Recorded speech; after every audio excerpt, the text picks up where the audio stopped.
Hello. I just thought I should put my thoughts as they are now down into video form so that I can go back later and parse through them and go through them and just see where I'm lacking, see where I'm on par with where I want to be, and see how my off the cuff skills are forming and how these videos help me do that. So, this is more of a personal video than it is a video for other people, but I thought I'd upload it anyway just because it might help some people. So, to start, um, I would put it in very bold terms. Let's say I was on a debate stage and there's a cutter and then there's me. And so we both have our opening statements. And my opening statement is something like, what would make a parent willing to sexually torture and mutilate their own baby legally? And then I would phrase my argument around very harsh words to try and get my point across as much as humanly possible. And there's nothing human about circumcision. It's vile, disgusting, and plain evil. And most of America doesn't see it that way, which is a shame. So I'm just going to go through any of the arguments that I can think of off the top of my head and go through them just one by one. So I hear a lot of arguments from people saying that they like the look of it, that the aesthetic value of a cut penis is better than the aesthetic value of an uncut penis. This argument is really easy to take down because it's just personal preference. And you don't have the right to impose your personal preferences onto your child. You don't. It's also another way to back up your argument would be to, or my argument would be to say that the baby doesn't have the personal preference one way or the other. And when they grow up, it's a coin toss about whether or not they're going to actually prefer the look of something one way or another. It can be considered art in that case. Diabolical art, macabre, or however that word is pronounced, macabre, maybe? It has an R in it though, so it makes me question things. So, I am a personal accountant of that point. I grew up as a circumcised man into the adult that I am now, and I can safely say without a doubt that I prefer the foreskin look. As a bisexual male, I can attest to that and say that I have a preference, and my preference for my own penis does not match in reality because my parents took that choice from me by force. So,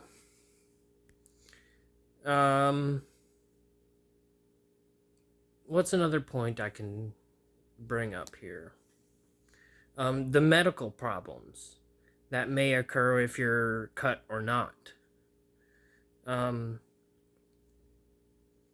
First of all, America is one of the most circumcised nations in the world, and we have one of the highest STI rates in the world.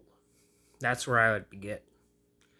because I'm assuming we're arguing in an American-centric view. Although I can broaden out to worldview. And it might be better to just start with the worldview, which is mostly intact people leaving their sons intact. And speaking that way would definitely help get your point across in a more staggering way. It's that it's not just an American problem or something like that, or it's an American-centric problem, which is certainly arguable. America has a lot of influence in the world, and so you could argue that in places like South Korea, which is another heavily circumcised nation, you could argue that America caused that to happen. And you can look that up and see that the military occupation of South Korea by America happened in 1941, or approximately that time period. It might have been 46, or something like that. But we occupied South Korea, and then the circumcised rates for South Korea shot up. So you could even argue that the circumcision problem in South Korea is a circumcision problem that is directly caused by America. And you could say the same in Africa. Proponents of circumcision like Bill Gates, you'll see them posed with the propaganda to circumcise your youth for the betterment of the people. And they'll use medical arguments, they'll use rather false medical arguments, and just try and scare you. So, if you're having unprotected sex, either way, you're probably going to get an STI from somebody who has one. That's not a circumcised or uncircumcised issue. That's a condom use issue. And any other stats that say that, oh, you're less likely to get one if you're circumcised is absolute crap compared to the statistics of getting one when you're having safe sex. So, it's not a circumcised or uncircumcised issue. It's a protection issue. Are you using a condom?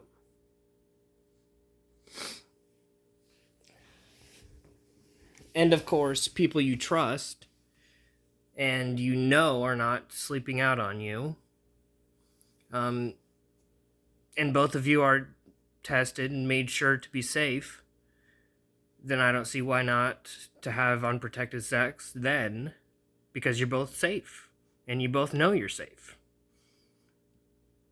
So it's really just that safety issue instead of the, oh, it might lower your chances for it. So if there were men who were adults and they planned on having lots of risky sex, then you could argue that that man should be allowed to circumcise himself because he believes in those statistics. But to push that onto a baby is absurd because babies aren't going around having risky sex. And even if they were, and that's a terrible thought train to go down, but if babies were going around having risky sex, it would still be a protection issue. Are they using condoms or not? Are the babies that are having sex using condoms or not? It's disgusting down here. where I think my brain is. So, trying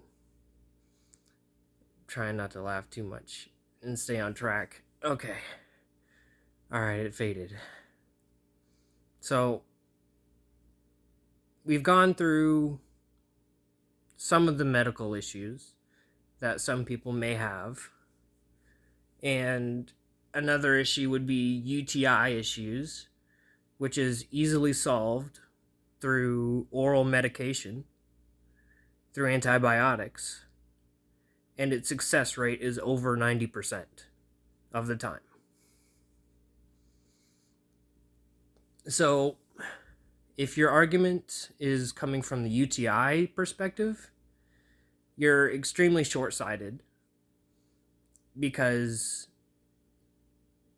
the maximum amount of time somebody gets a UTI in their life is approximately, let me Google this really quick. UTIs in most people. Average.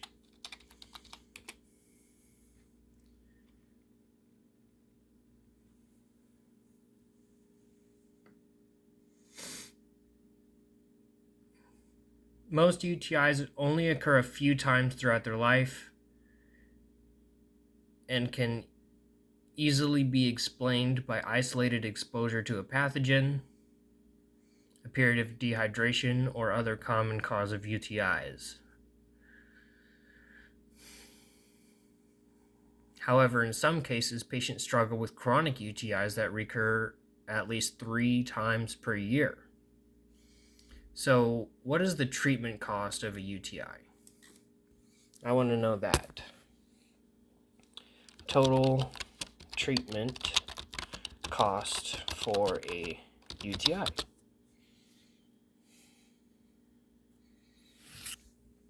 So, it says the average cost of generic antibiotics without insurance is about $42. So,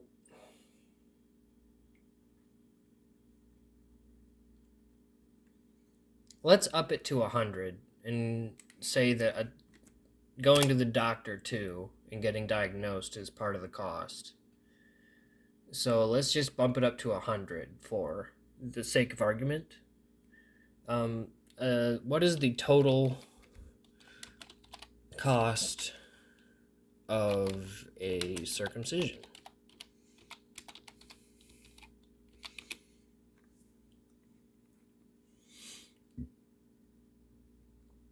The surgery center and anesthesiologist will invoice separately for their services, making the total cost for the procedure close to $3,200.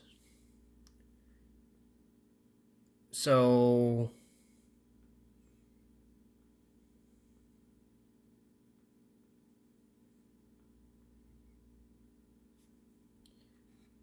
if insurance does not cover the procedure, patients will be asked to fill out a form stating that they will be responsible for the charge and will pay at the time of service with a 60% discount, bringing the cost down to $250.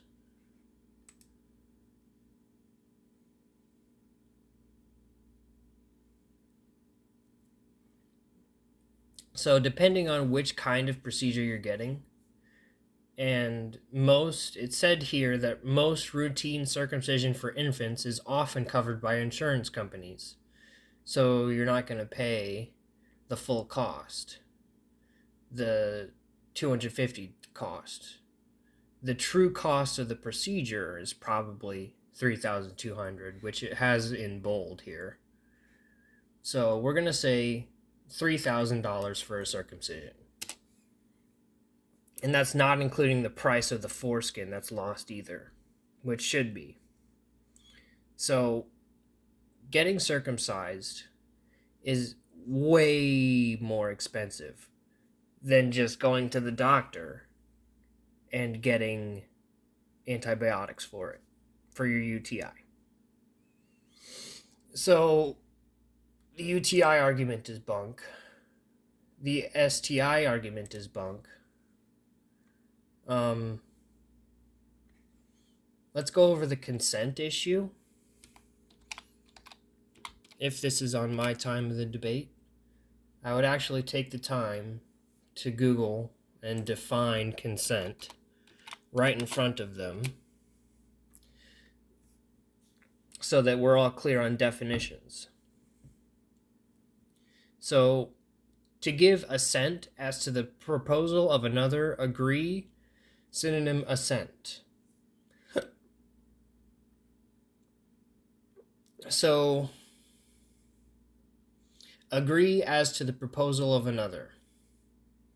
So you have to be able to agree with something, which babies cannot do. Like we can. I mean, to a baby, them maybe smiling after some good food was put into their mouths, maybe you could say that that is the baby agreeing that the food is good. So,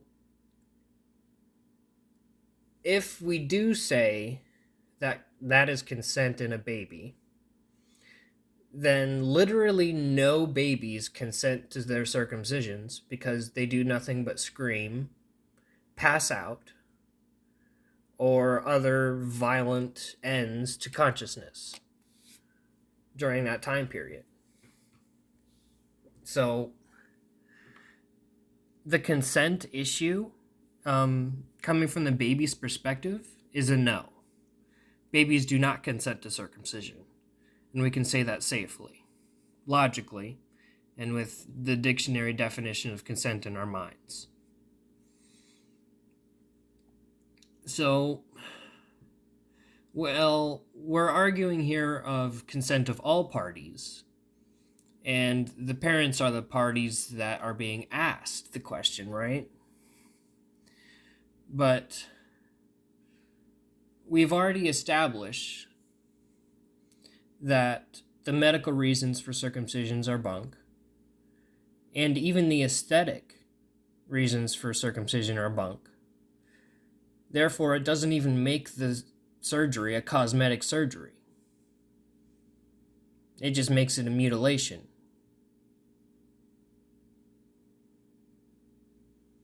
Because it doesn't do anything medically, and it doesn't do anything aesthetically to the baby.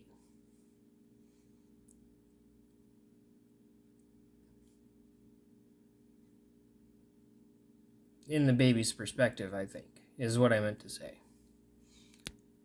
I think I said that right. Let me just repeat myself. No babies consent to the circumcision because we have proof in every circumcision that babies literally are not consenting via their available verbal channels. And we can safely say that they're not consenting, but through the consent of the parents, it doesn't really matter, because if you equate, let's say they equate circumcisions to vaccines, I can safely put that argument to rest as well, because vaccines aren't as permanent and disfiguratory as a circumcision. The best argument you could have if you were a circumciser, the best argument you can have is that it is needed sometimes in certain scenarios where extreme symptoms are being shown. And at that point, they can all almost be cured with steroid creams and non-invasive surgery. So, a vaccine is more temporary in that you have to get them repeatedly, for some of them anyway. And vaccines don't disfigure you in any way, aesthetically or anything like that. It may change your immune system a little bit. Like it might be the flu shot, and then you get the flu vaccine, and then it changes your immune system to be able to fight better against the flu. But I've already disproved the medical benefits of circumcision. There are none. And if you think there are, you're looking at you're looking at spoof data. Like, what data are we talking about here? And then I would ask them to present that information to me so that I can debunk it there. And odds are a lot of people reference that study where in Africa, like, circumcised men got HIV 4% of the time, and uncircumcised men got it 5% of the time. And there was like a 1% difference. And they didn't even factor for condom use in the study. So you can't even say that the study was proving that it reduces STI uses, transmissions. The best you can say is that we didn't account for condom use in both of the subjects. So it's just a bit of a crappy study because it didn't account for condom use. And that's what I've been talking about earlier, is that it's not a consent issue. It's a genuine protection issue. And genuinely protecting your child means that you're not going to sexually torture and mutilate them when they're a baby. So even if your best interests are in the baby, or they're not, the best thing you can do is let the child choose for themselves, or not, and then just allow that choice at the age of consent, so you don't even let the child choose necessarily. So you take that choice away from your child until they're at the age of consent. And we do that with a lot of things in our society. We do it with drinking. We do it with gambling. We do it with a variety of things.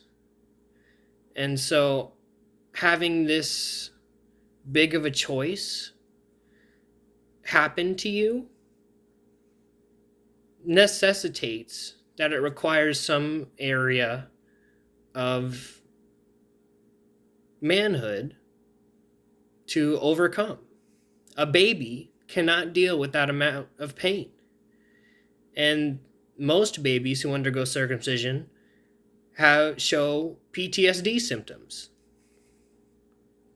So just from the pain factor alone, we're talking serious mental damage, if not like problems that could arise in learning development. The brain damage is brain damage. We can't get over the fact that some people have brain damage and some people don't. But it's like, why are you going to unnecessarily inflict that amount of brain damage on your son or daughter? We do it to little girls too in parts of the world, if you still didn't know. And I'm fighting for them too. Circumcision needs to end for females and males. So whenever I reference circumcision, I'm talking about both genders, and I'm talking from a world perspective. I'm not talking just from an America's perspective. That's what I'm going to try to do now, is just talk in those world perspectives. So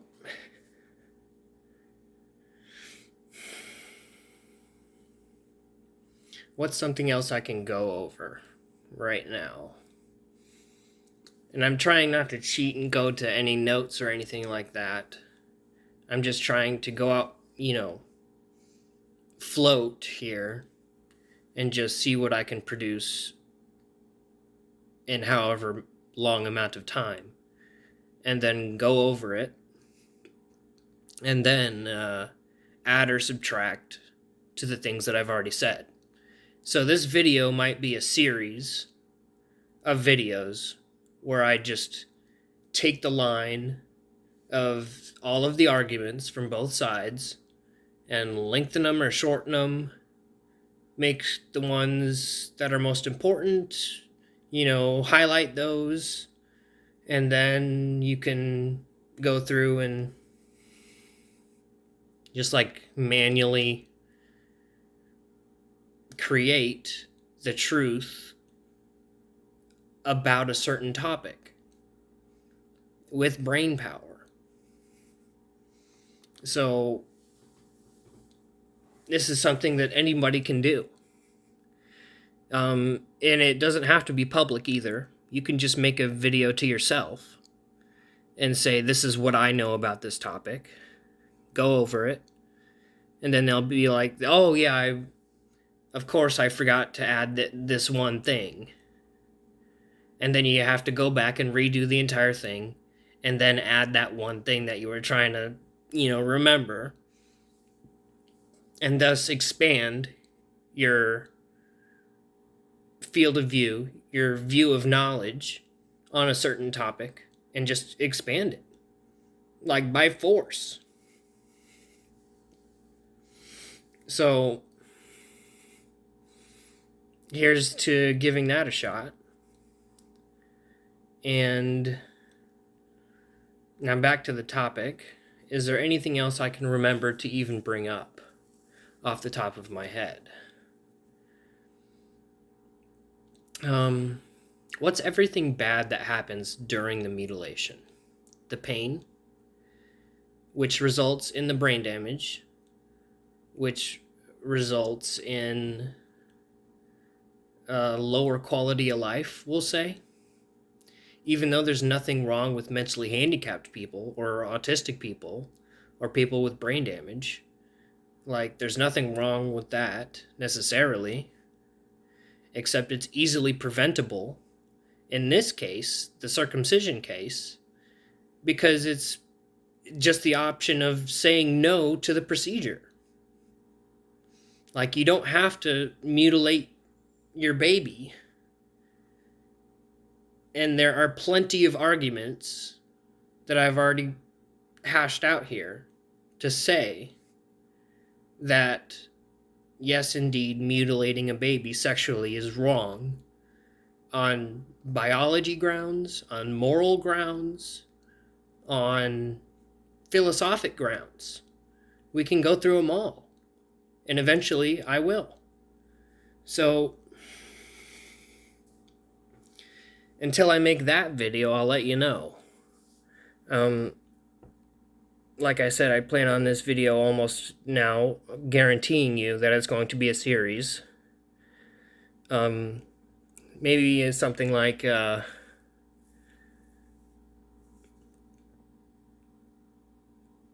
circumcision in total or something like that. Part 1. I don't know. But other things that go wrong during the procedure is not just the pain, not just the brain damage, not just the disfigurement. We can go into the nerve endings as well. That's where I missed. Okay. We can talk about nerve endings. Perfect. I wound my way over there. So, total nerve endings, just to give you a frame of reference here. I'm going to look up the nerve endings in one finger. Total nerve endings in one finger. Just to give us a frame of reference here as to how sensitive different parts of our body can be. So,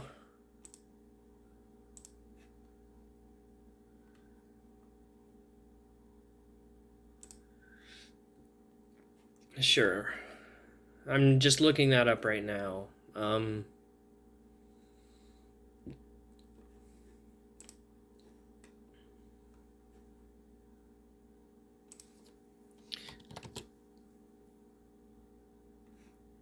Okay, here we go. So there are a total of 17,000 touch receptors and free nerve endings in the palm of the hand, which pick up sensations of pressure, movement, and vibration. The skin on our fingertips is especially sensitive to touch.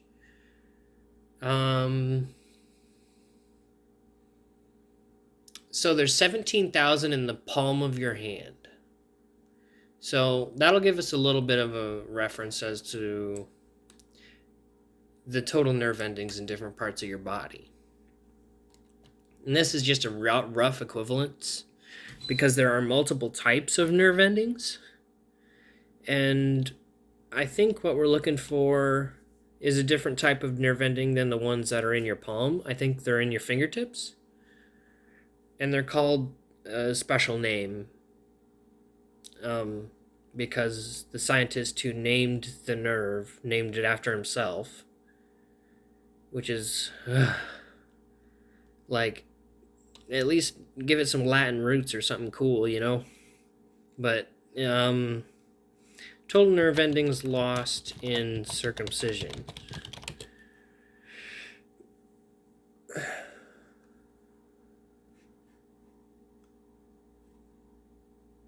Let me just look that up and see how many.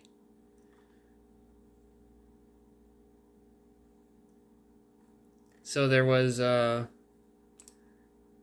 17,000 in the total palm.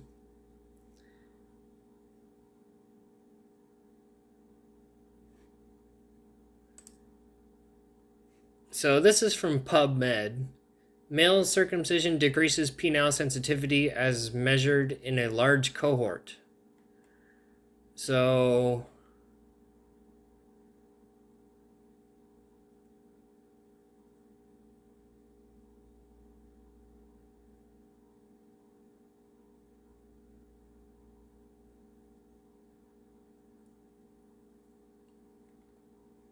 they didn't go into the total amount of nerve endings, but they did study like over 1,000 dudes. And for the glands, it said circumcised men reported decreased sexual pleasure and lower orgasm intensity. They also stated more effort was required to achieve orgasm, and a higher percentage of them experienced unusual sensations, such as burning, prickling, itching, or tingling, and numbness of the glands. For the penile shaft, a higher percentage of circumcised men described discomfort and pain, numbness, and unusual sensations.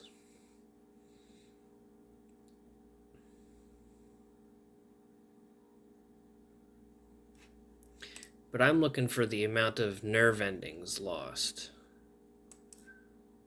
So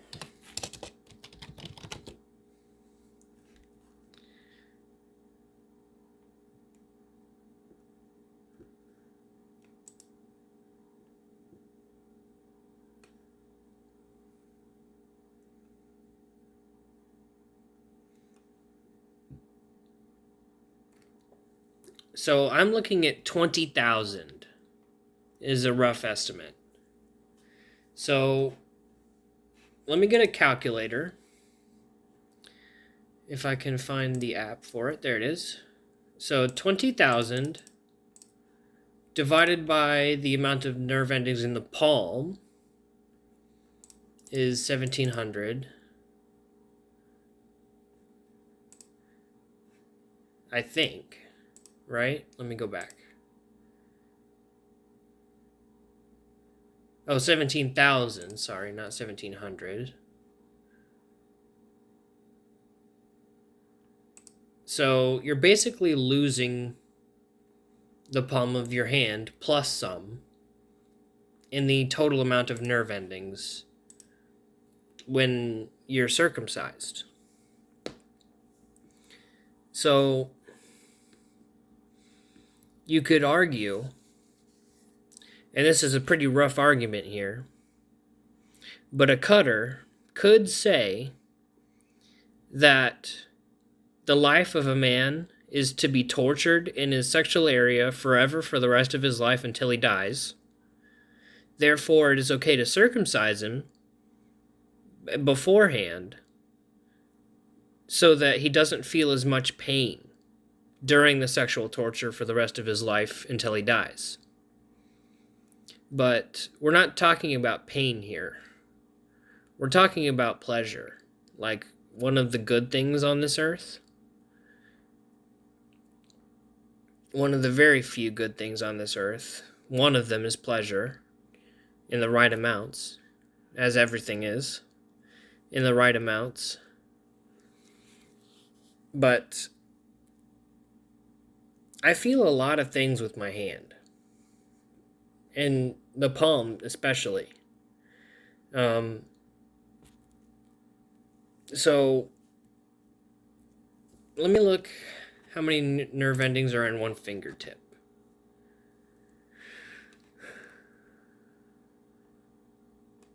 Just so I can get a better reference of what kind of receptors.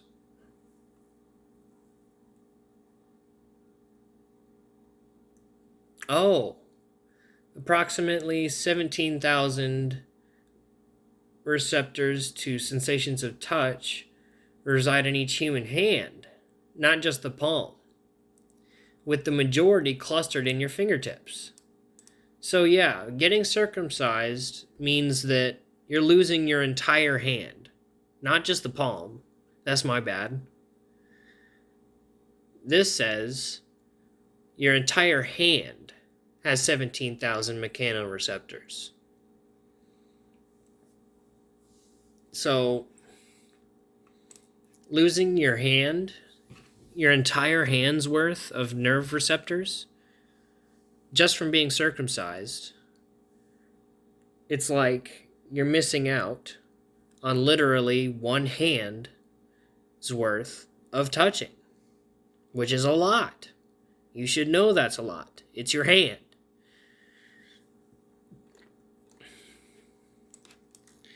So that's a pretty good frame of reference. Knowing that you're losing more than a hand's worth of nerve endings. Yeah. So we can argue that, is it worth it to have that many nerve endings? And I would say the more the merrier at this point. Why not? Is there any good argument against them? If they're used in moderation and with people you trust or yourself? Like, shouldn't you be allowed the right to love yourself in any way you wish to? And circumcision takes that away from you. Literally. It makes it harder to masturbate. It literally makes the gliding function of the penis non-existent, which is the masturbation, action that's supposed to be happening.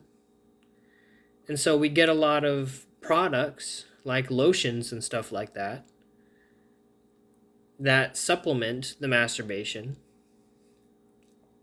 and thus making it a money grab for certain companies to actually advertise certain products to help men masturbate. Because I can guarantee you that 99% of all men masturbate. I haven't seen them all. I haven't seen them all do it. So I can't prove to you, but I know that a very, very large amount of people on this planet masturbate. So as soon as a certain group, I won't say which group, but as soon as that group learns that, they're going to have a hell to pay for all of you if you're not on their side. That's going to be rough.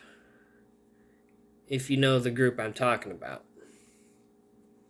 I'd be surprised, but you might know. So, is there anything I'm missing? I've gone through the nerve endings.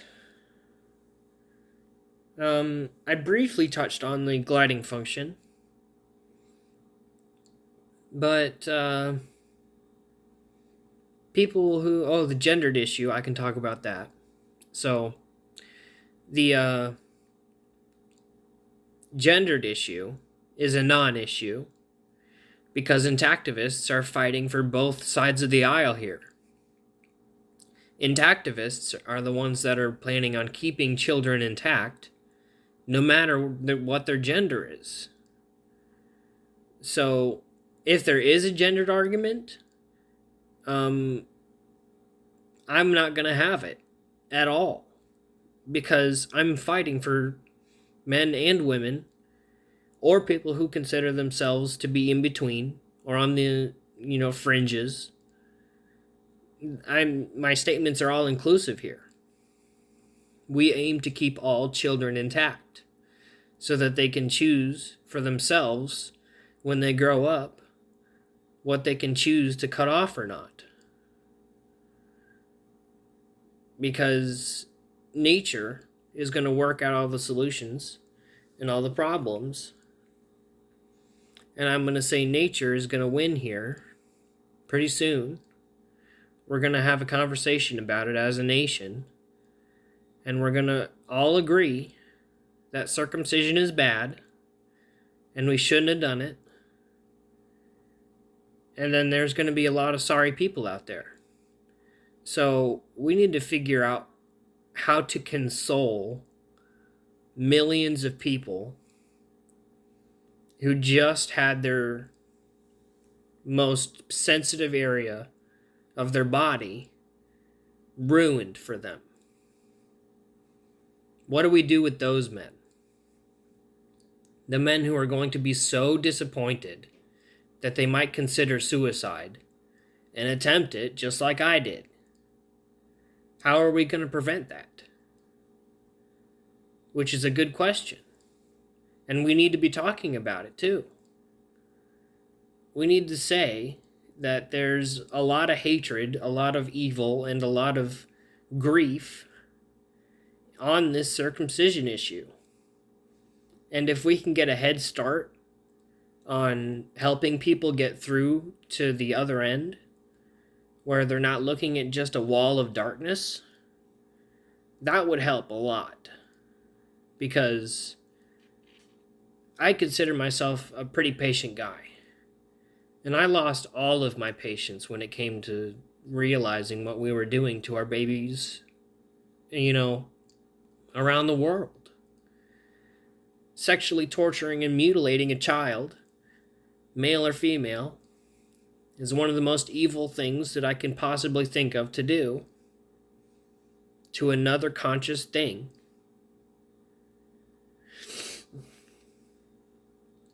And therefore, we're going to need to have a nation's apology made out. What is the president going to say when he finally comes out?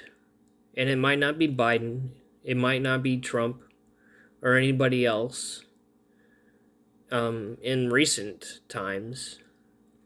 But when the president does come out, they will say that they're sorry that this ever happened. And basically, we need to write that apology out for them. And then hand it to them. And be like, here, this is what you need to say to us right now.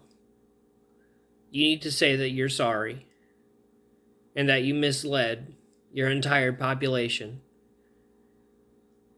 and the populations of other countries that you meddled with. And there's a price to pay, and we're going to pay it. We literally need, as intactivists, to write out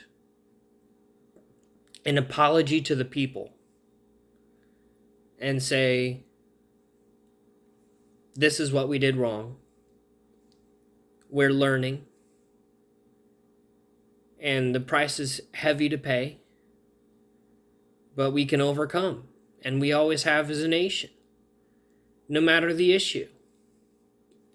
And that's the strength of America right there, is that we can take on this great evil and get through it so that it never happens again. And it will never happen again. And unless it's an extreme scenario, and then you'll hear about it. We'll all hear about it. Instead of it just being normalcy now.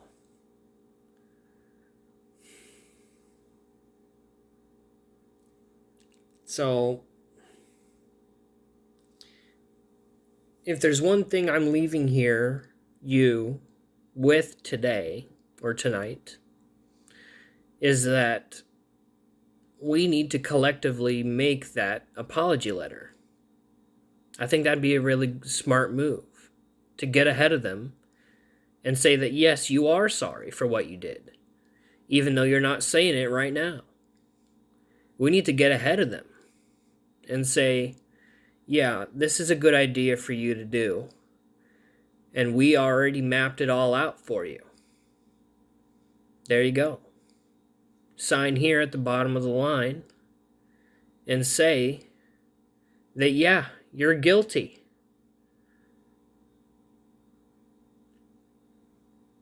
But as long as you're willing to sign that line and say that you're guilty, we're okay to forgive you.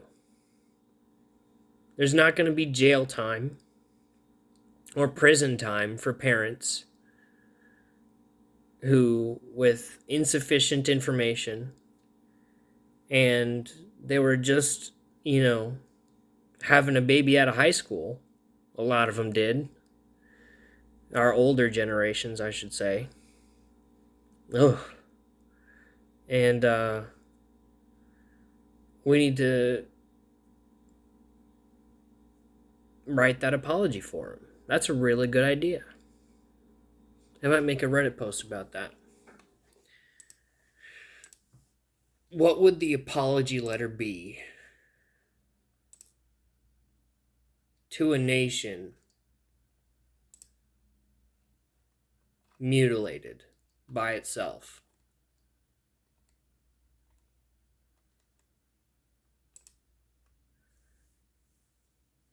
That's a pretty good question.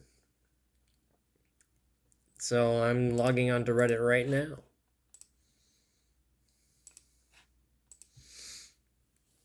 Okay, is there anything else I could think of to get my point further across here? I went through the medical information, I went through the aesthetic value, I went through the anatomy. Smegma. Let me just define smegma right now. Because people are going to say that, oh, cheese dick. You've heard it. Smegma is a thick, white, cheesy substance that collects between the glans, penis, and the foreskin, or around the clitoris and labia minora. It is a harmless combination of oils, skin cells, sweat, and other fluids that accumulate around the genitals. And it is caused by the shedding of skin cells and is more common in women.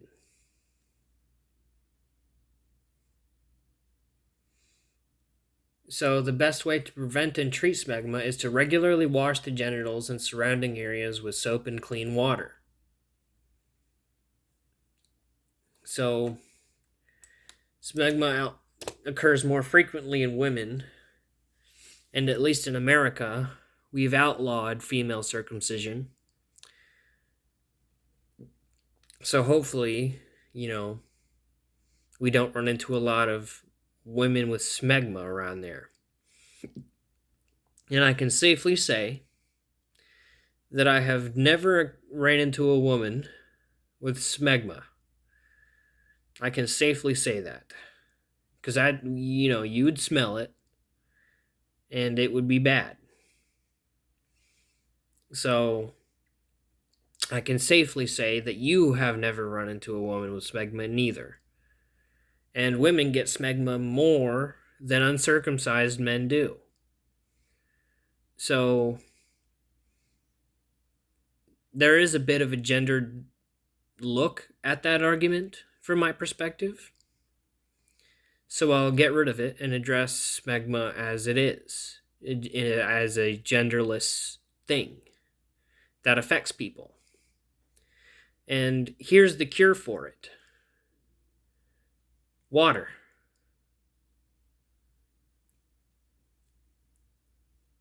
That's pretty much it. Clean water.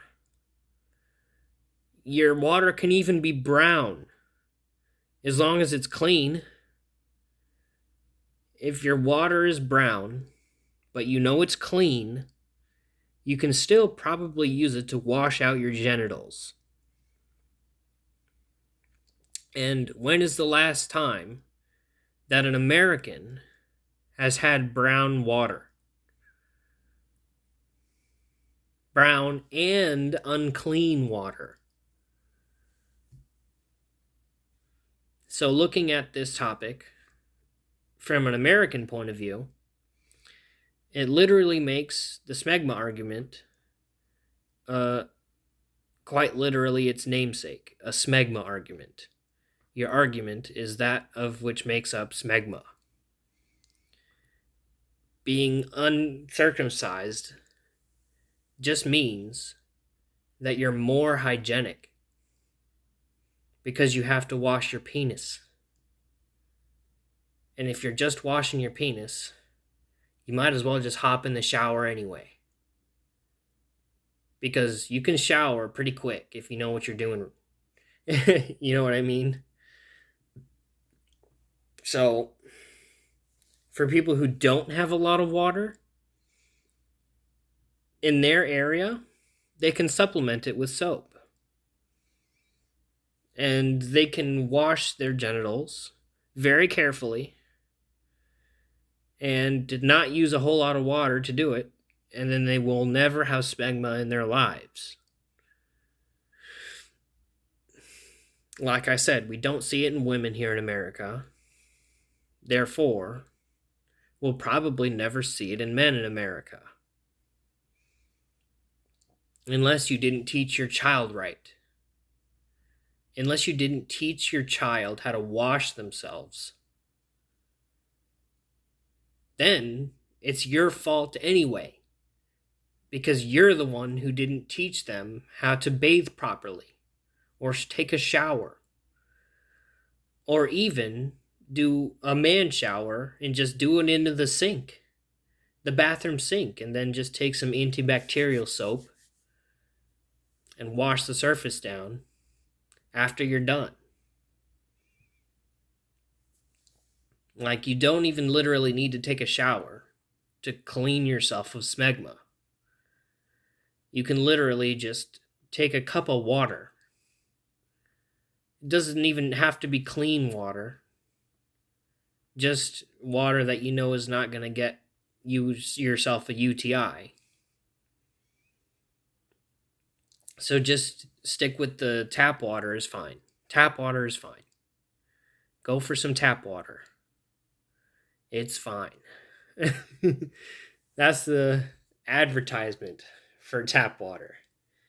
It's fine. So,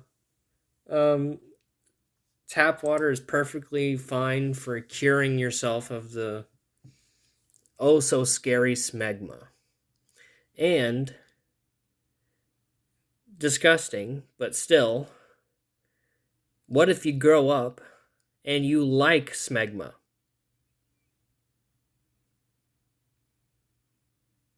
Then that was taken away from you by force, against your will, and your freedom of expression is forever crippled because your parents thought it was a good idea to sexually torture a baby.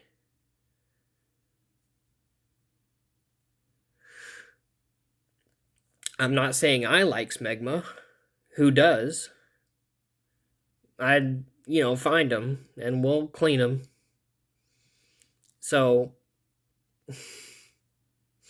I'll give you a bath if it's the last thing I do. We'll find you and give you a bath. No. We'll ask you to, though. And we won't be sorry about it. We'll be like, it's our noses. And they have a point. So, wash your genitals, everybody. There's the smegma argument out of the way. So,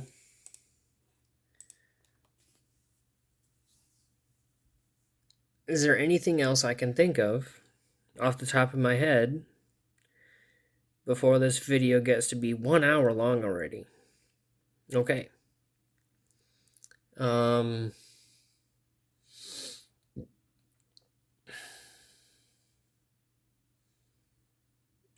lot of times I just hear people say that it's, I like it.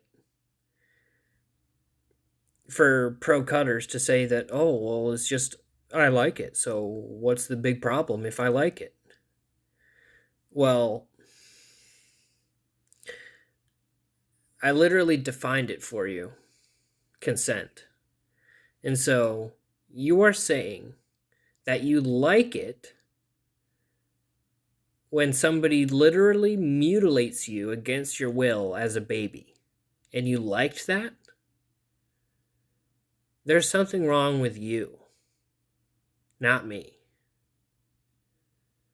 You liking something, like you liking murder, doesn't make murder okay. You liking circumcision doesn't make circumcision okay. Okay? That's a very brief argument. And I'll just sprinkle that on top of the video there, or in the middle or somewhere. Because I hear that one a lot, surprisingly. Well, I like it, and it's my preference, so get over it. Oh, here's another argument we can go over. Aren't there more important things to worry about? Yes and no. It's both. I would argue that a child living or dying is more important than circumcising them. And we're just going to shove aside the children that die from circumcision here. And by me saying that we're shoving that aside, that means that I'm bringing it up. That's a clever tactic to use. So, aren't there more important issues out there? Well, it's okay not to be number one, isn't it? All the time, constantly, forever. What if we have the answer to number two already? But we're still talking about number one that we don't have the answer for. Wouldn't it make sense to switch to number two just so that we can address the answer? And then we can get back to the most important topic forever? Because circumcision, in my view, is one of the worst things that can possibly happen to somebody conscious on this earth, on this plane of existence. Circumcision is easily in the top 5 of the most evil things you can do to a living conscious thing. What about hell? Is hell worse than circumcision? Arguably. You're being tortured forever.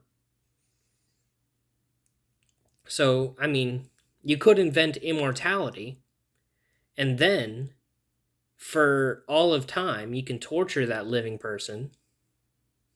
And I guess that would be pretty bad, right?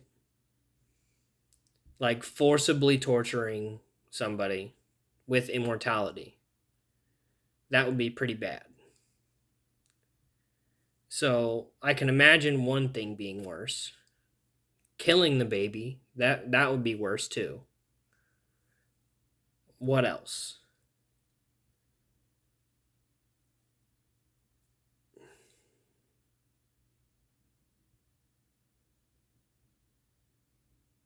We have eternal torture, we have death, and then circumcision is just plain torture of a baby, something you're supposed to protect by nature. So you're going against survivability, even by circumcising them. Yeah, I can't think of much worse things to do to a living thing than torture it, which circumcision is. It is literally torture. So let's define torture really quick.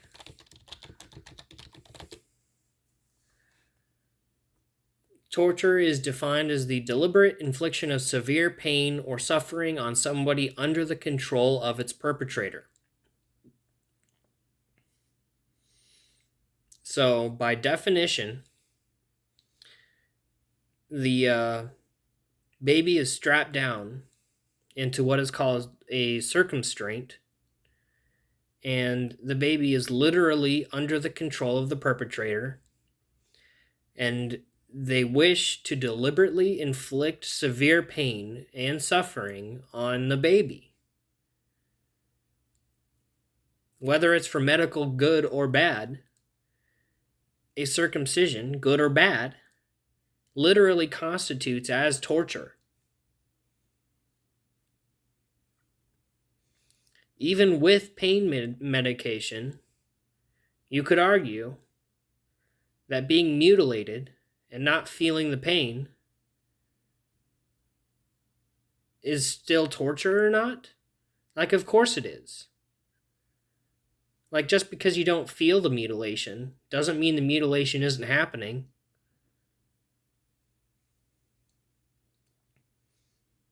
So, it isn't really a matter of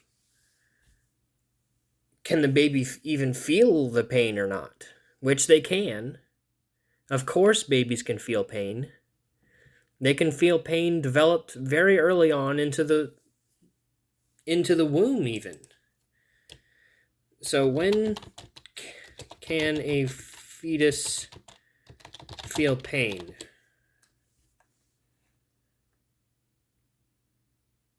"24 to 25 weeks of gestation." So they're not even born yet, and they can feel pain. So you bet your butt that a baby is more than capable of feeling that pain in the first place. And the damage the pain causes. I've already went over that. The brain damage, the PTSD, and stuff like that. But we just defined the procedure as torture. And we went over some of the worst things that you can possibly do to another conscious being. When we've established that it's easily in the top 5, torturing something is probably one of the bad ways to go about things. So we should probably avoid torturing babies. So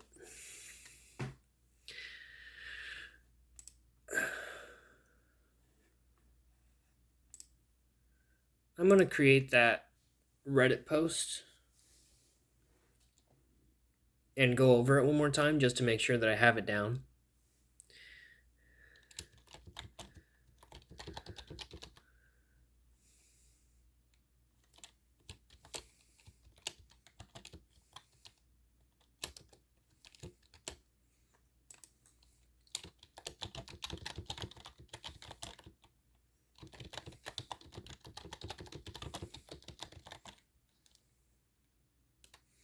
So we should write a perfect apology letter addressed to us,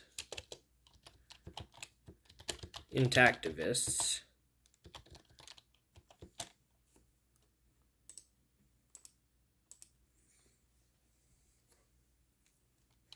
from the perspective of the perpetrators, if I can spell. We should write a perfect apology letter addressed to us, Intactivists, from the perspective of the perpetrators. I feel like this would help a lot of people heal from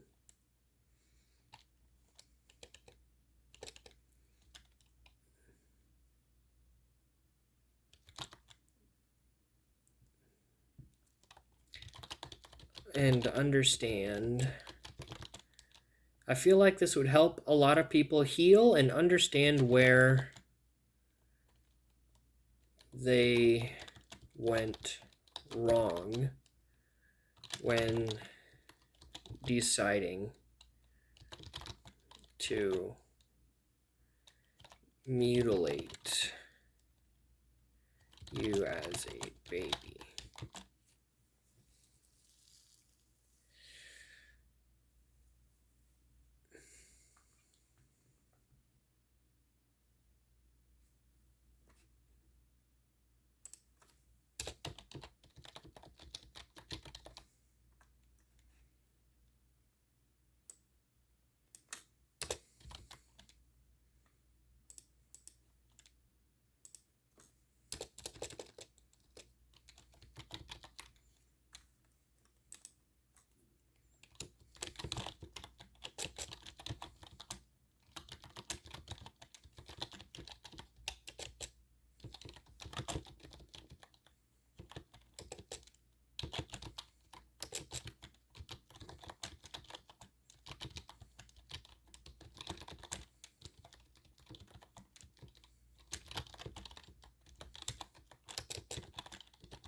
Okay. So we should write a perfect apology letter addressed to us as Intactivists from the perspective of the perpetrators. I feel like this would help a lot of people heal and understand where the perpetrators went wrong when deciding to mutilate us as babies. We can even hand them the apology letter and have them sign it at the bottom if they approve of it.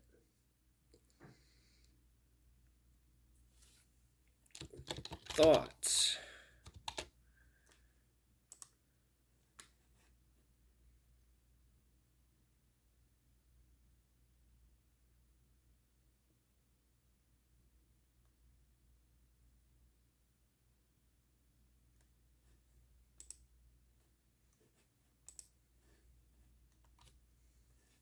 Okay.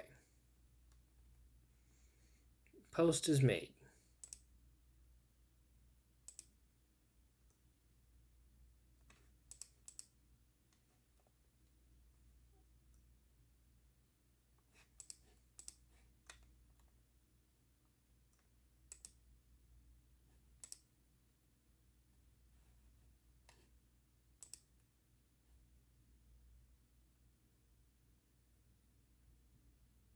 Okay.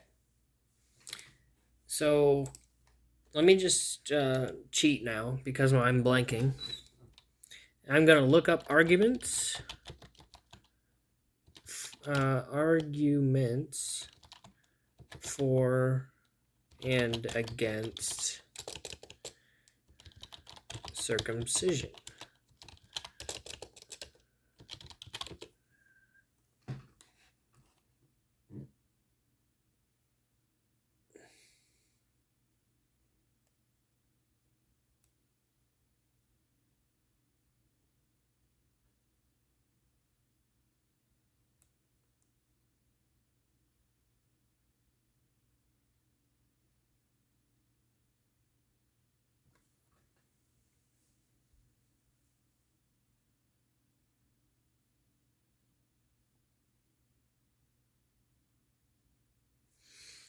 Yeah, just all the same stuff.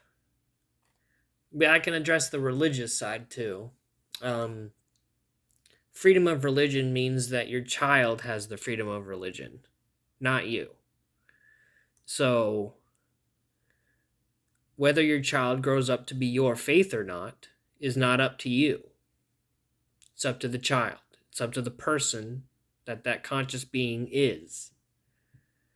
And for instance, I grew up atheist, and my worldview says that I prefer it. It's literally my opinion, which is valid, that I would have had a better life should I have been uncircumcised. And I can safely say that. Because, one, I like foreskin. I think it's fun. And two, I like the freedom of choice. Freedom of choice is one of those freedoms that we have to protect at all costs, like freedom of speech. Freedom of choice is just so important. We need it. So, unless you're arguing against freedom of choice, you have to let it slide to the intactivists that, okay, you have freedom on your side of the argument. Whether you're religious or not, whether you're Jewish or not, or Christian or Islamic, it doesn't matter. Because all babies are born atheist. They don't believe in any particular God because they can't understand anything yet. Practically,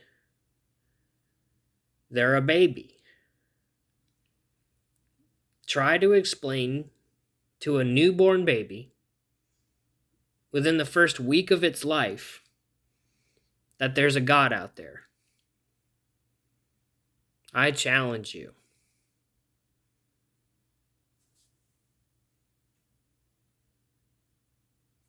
It's never going to happen.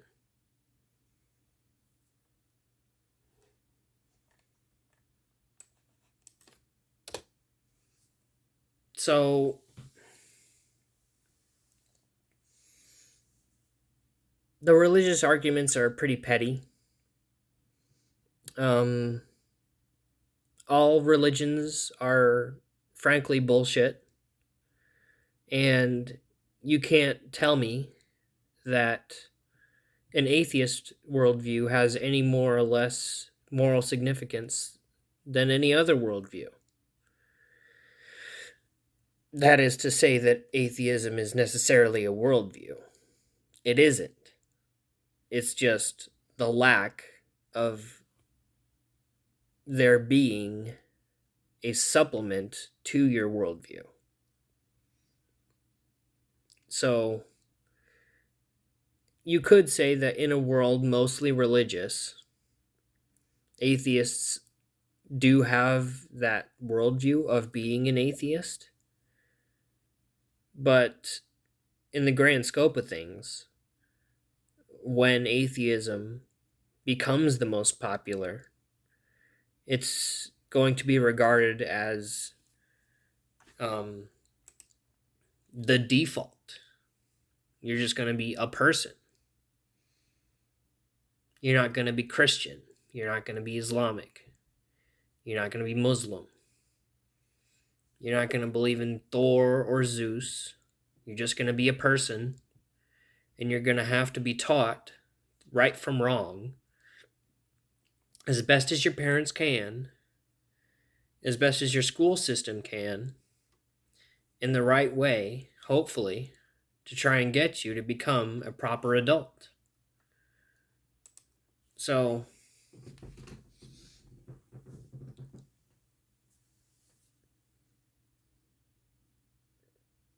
that's why I think the age of consent is the age we should be able to circumcise people or not. So, there's my argument for the age of consent. It's because I simply believe that we should do our best to teach young people right from wrong. And that begs the question, what is right and what is wrong? And you have to get into it with them, or else they're never going to understand it. This is the story of Adam and Eve from the Bible.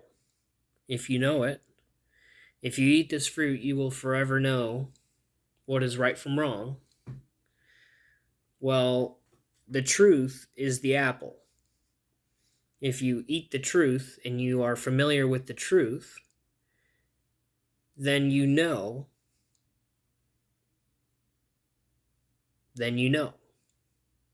Right from wrong. And everything like that.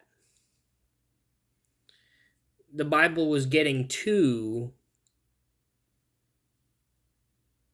a secular argument. So this heavily religious story has secular underpinnings in it, which makes it compelling. That's why so many people buy into it. Is that all of the stories in the Bible are just trying to get you to think about morality more. That's what it is. It's the layman's version of the morality text. So, let me define morality.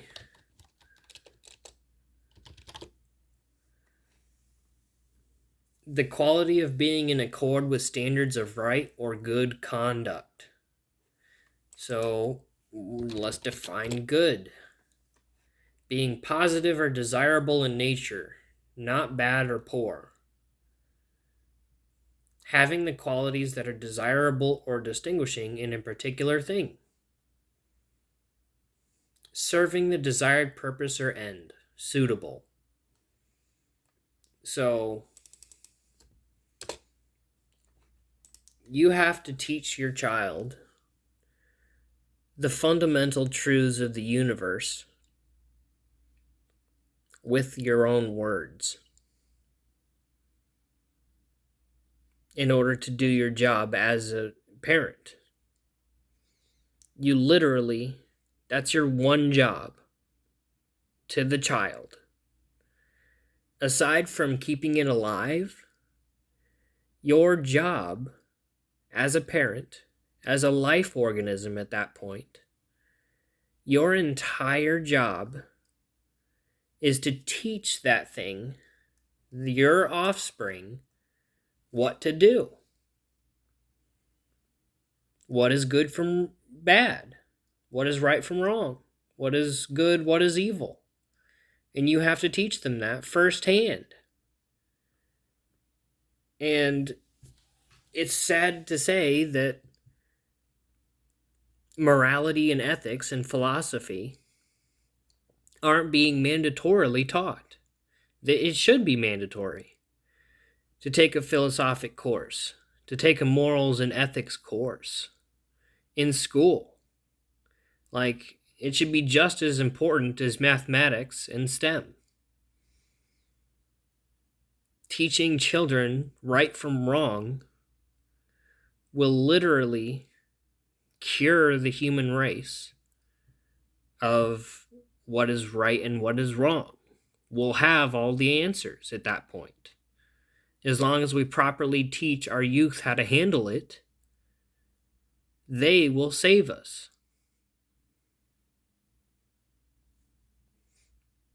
And you can be an old guy doing that too.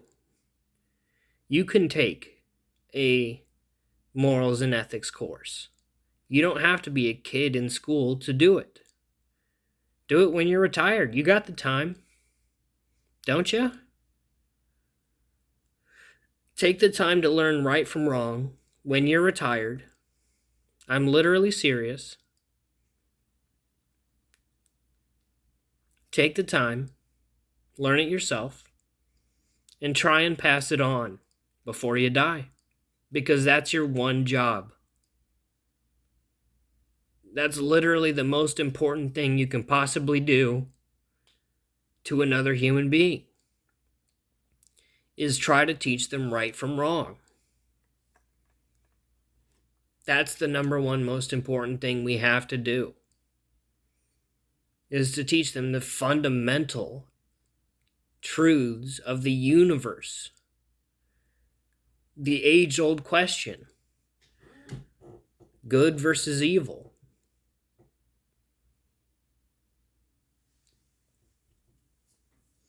And I can safely say that by the fundamental truths of the universe that I know of, circumcision is evil.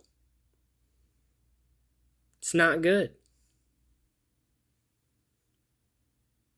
And the only opportunity at which it can be good will be yours to decide when you become an adult for yourself. And even then, a good doctor will still dissuade you from getting the procedure done.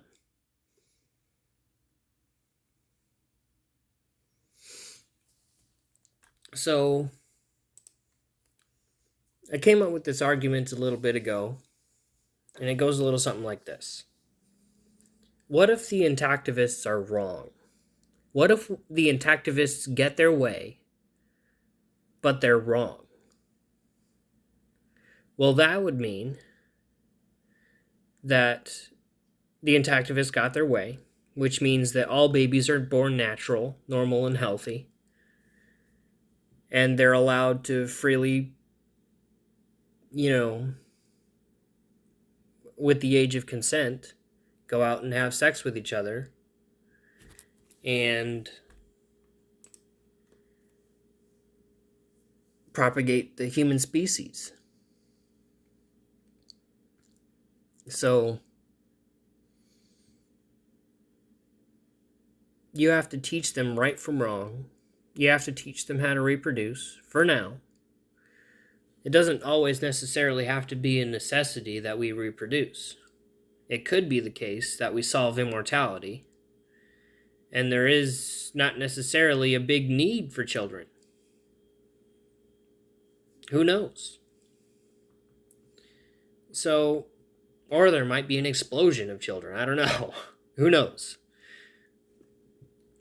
So, I'm getting away from my point here. If the intactivists are wrong, that means people grow up normal, natural, and healthy. As long as they clean themselves, they'll be fine. In a regular modern world where sinks exist and showers exist, we can safely say that you will be a fine person growing up with tap water to clean yourself.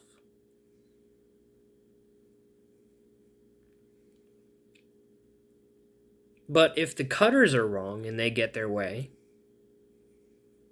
that means an entire world's worth of evil is being propagated. If the cutters get their way, which means that every single child on the planet gets circumcised after they're born, when they're a baby, and if the cutters are wrong in that scenario, they have to confess to torturing and mutilating the entire species.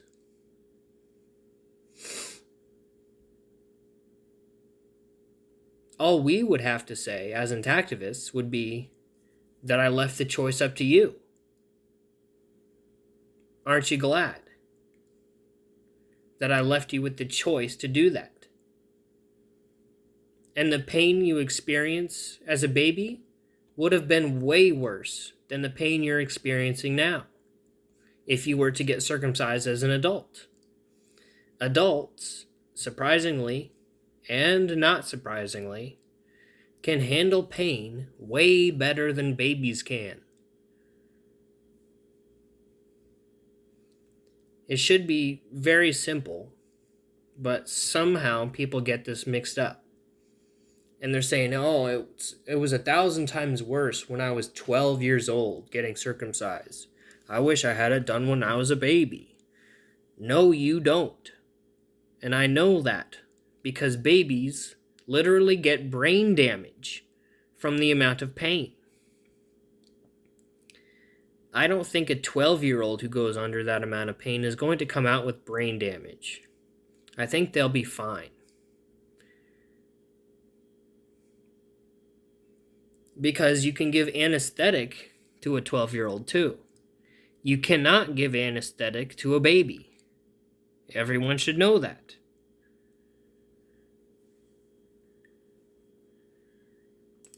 So,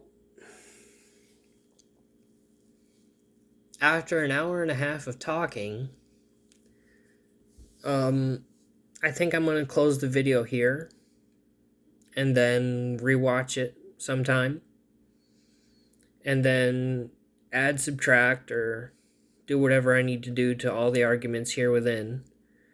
Probably make this video a lot shorter in doing so because there will be less empty space. I'll know what I'm talking about more. And that may cause me to add words, but the empty space will be less. So who knows where the time will go. So, yeah, I can't think of any other arguments for now.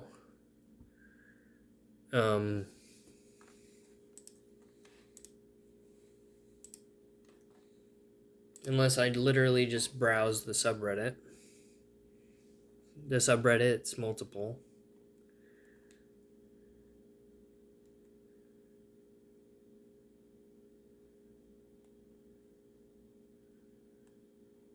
Oh, I didn't even get into the worth of the foreskin. I just brushed that aside. So, how much does the foreskin cost?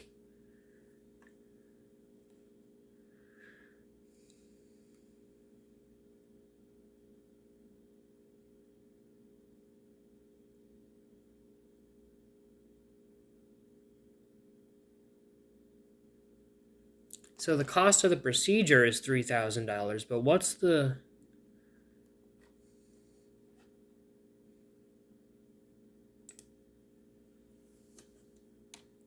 total dollar amount of the body part? Because how much does a human hand cost? For reference.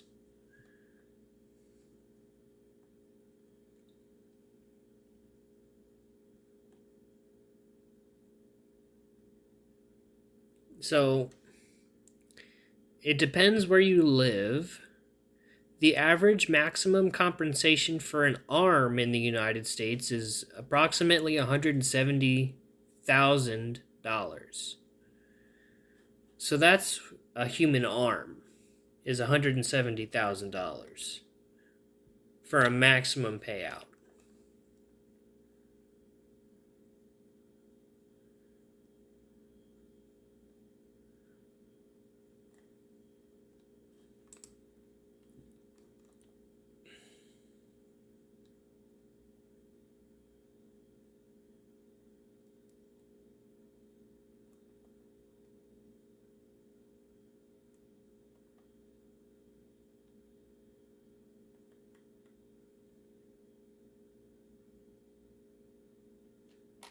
So your hand is worth approximately $100,000. Your entire arm is $125,000, approximately. So $100K. That's what we're going with for your hand/arm. But how much does the foreskin sell for?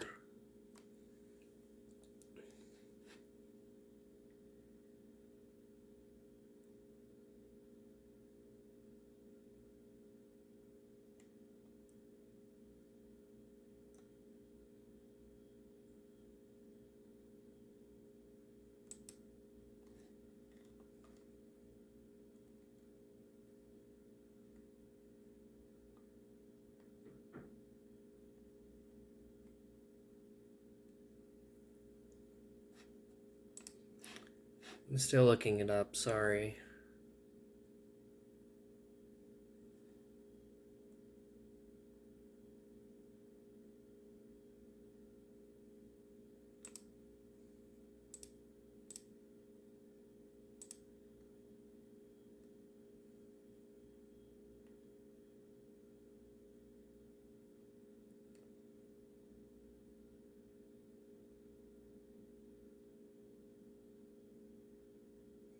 So this just says it's approximately the same, $100,000. So it's the same as losing your hand, in nerve endings and in total cost. So if you circumcise your baby, you literally owe them, just in material components alone, $100,000.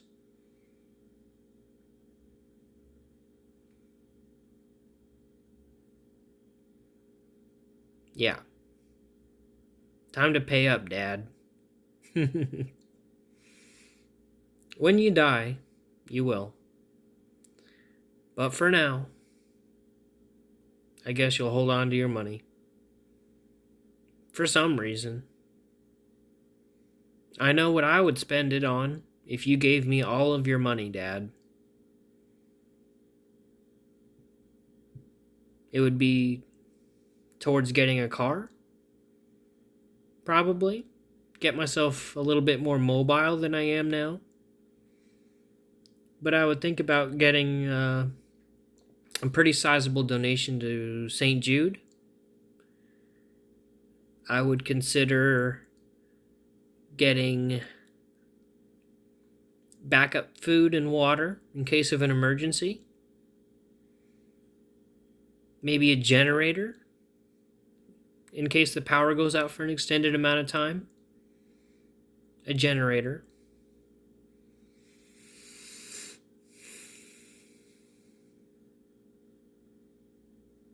And that's all you really need, aside from regular bills, which I can pay by working myself. And I have proven as much as capable of doing so. So, yeah, that $100,000 would go to a lot of donations to charity, probably.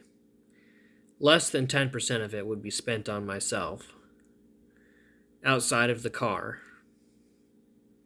And even then, I would want to get a cheap one that is more environmentally friendly if I could have the choice.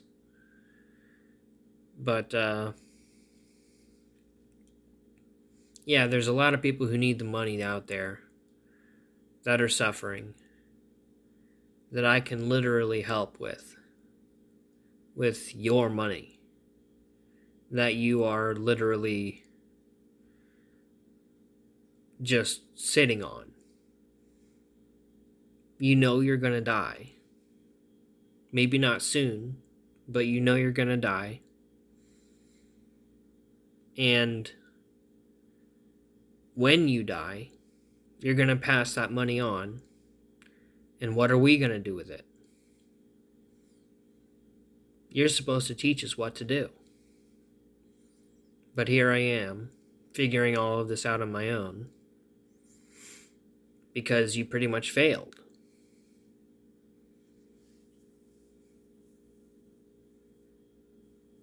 And I'm not saying I'm a failure. I'm just saying that you failed there in that aspect. It's not like I have money problems. I'm not wanting for anything. Like, I have everything I want. It's just I want to help kids with cancer more than I want to own things.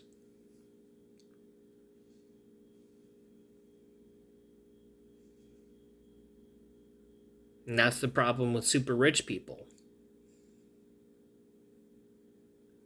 It's that with the more and more amount of money you have, the more and more power you have, therefore the more and more responsibility you're supposed to have. Uncle Ben taught us this from Spider-Man. With great power comes great responsibility.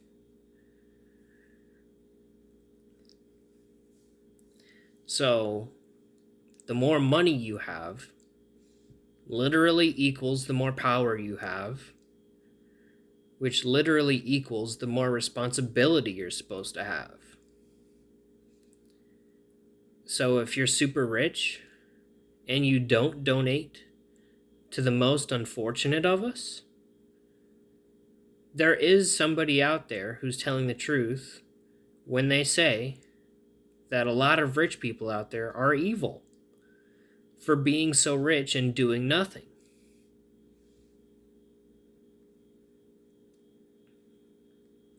And that's where a lot of our elderly stand right now. They're just sitting on their savings, waiting for the end. Waiting for it to pass on to the next generation so that we can choose to do what is right with it. What we believe is right.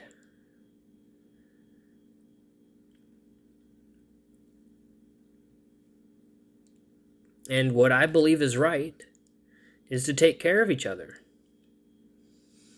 Is to avoid all the possible evils that we can and go towards all the possible goods that we can in moderation. So, there is no point in your life where you should say or think to yourself that you know enough. Because if you ever reach that point, you're lying. You're lying to yourself and everybody else. You don't know enough. Because we're still having conversations about morals and ethics. Should we have all the answers, we should know the utter truths, inner workings, in all facets of morality and ethics. We wouldn't need such an elaborate justice system. Because we'll have everything written on paper or digitally that we can reference, called the universal truths or whatever, and we'll have all the answers. But we don't right now. At least a lot of us don't have those answers right now. So I feel like one of the main problems here is making teaching and engaging in morals and ethics more accessible. I think that's one of the main problems we have as a society, as a world of people. We're not teaching each other right from wrong enough. Because it's unclear to some of us in some circumstances as to what right or wrong is. And if we just go through them all, go through every possible situation you can be in, and write it down, then we'll have all the answers. Which is going to be close. Within my lifetime, probably. We're going to have a very stagnant law system. I mean, the punishments and prices for them might change over time and stuff like that. But whether something is right or wrong will be written in stone.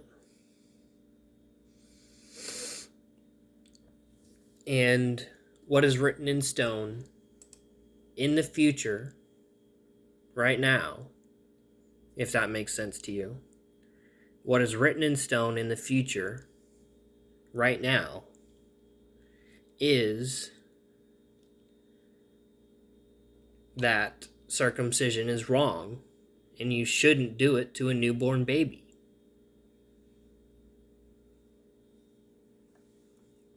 And I know that. The problem is getting other people to wake up and realize the same thing. And yes, I'm taking on the role of a judge here. Yes, I'm judging all of you for this. Heavily. That's what I'm doing. Let me define judge. To form an opinion or estimation of, after careful consideration. Yeah. I'm judging you guys. I am forming an opinion or estimation of you after I carefully considered you. That's what I'm doing right now.